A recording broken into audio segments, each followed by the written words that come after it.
ကရင်ပြည်နယ်ကဖာပုံမြို့ကိုကရင်လွတ်မြောက်ရေးတပ်မတော် KNLA နဲ့တော်လှန်ရေးပူးပေါင်းတပ်တွေတိုက်ခိုက်သိမ်းပိုက်လိုက်ပြီဖြစ်တယ်လို့ကရင်မျိုးသားအစည်းအရုံး KNU ရဲ့ပြောရေးဆိုခွင့်ရှိသူဖတိုစောကလယ်စီက AR ကိုအတည်ပြုပါတယ်။ဖာပုံမြို့ဟာကရင်ပြည်နယ်ရဲ့မြောက်ဘက်တန်လွင်မြစ်ရဲ့မြစ်လက်တက်တစ်ခုဖြစ်တဲ့ရွှန်းစလင်းချောင်းရဲ့အရှေ့ဘက်မှာရှိပြီး KNU တပ်မဟာ9နယ်မြေအပိုင်ထဲကစစ်ရေးအရရေးပါတဲ့မြို့ဖြစ်ပါတယ်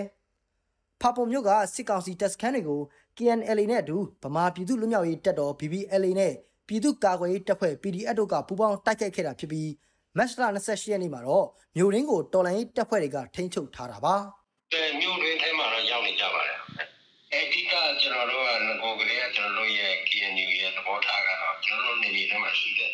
စစ်ကောင်စီတပ်စခန်းတွေတုံးထုတ်တဲ့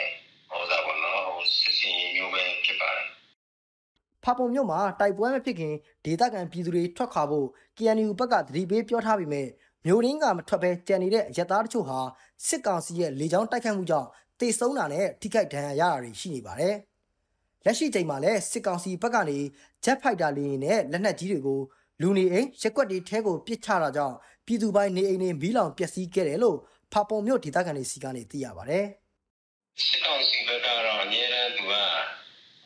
သူတို့ရဲ့တိုက်ထောက်ဆောင်မှာနော်စစ်ပွဲမှာသူတို့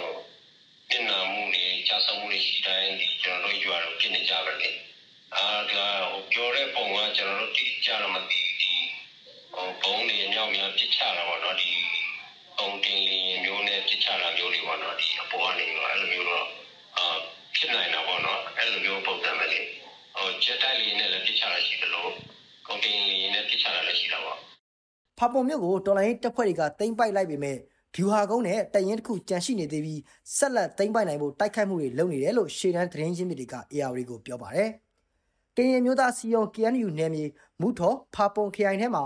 အခု2024နှစ်စမ်းပိုင်းကစပြီးနှစ်ပေါင်း20နီးပါးအခြေချတက်ဆွဲထားတဲ့စစ်ကောင်စီတပ်စခန်း3ခုအထိစွန့်ခွာသွားခဲ့တယ်လို့ KNU ရဲ့ထုတ်ပြန်ချက်အရသိရပါတယ်။